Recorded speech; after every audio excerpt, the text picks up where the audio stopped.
You ask Tiger to calculate. This deals with finding the midpoint between 2 points. The midpoint between the 2 points is -6.5, -2. Let's solve it step by step. Plot the 2 points and calculate the midpoint using the formula.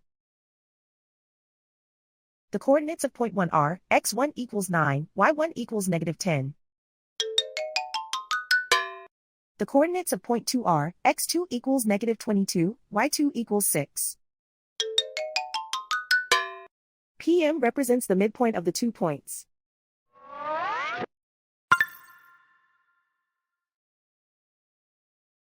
Use the x values in the midpoint formula to find the midpoints x. x1 equals 9.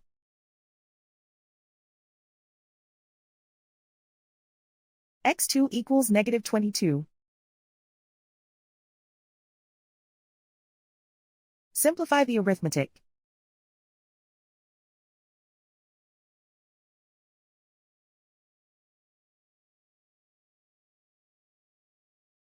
Use the y values in the midpoint formula to find the midpoints y.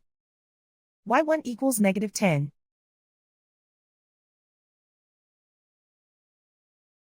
y2 equals 6.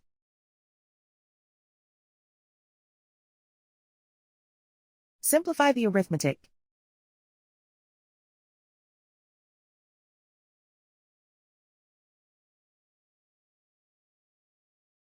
And so, the midpoint is -6.5, -2.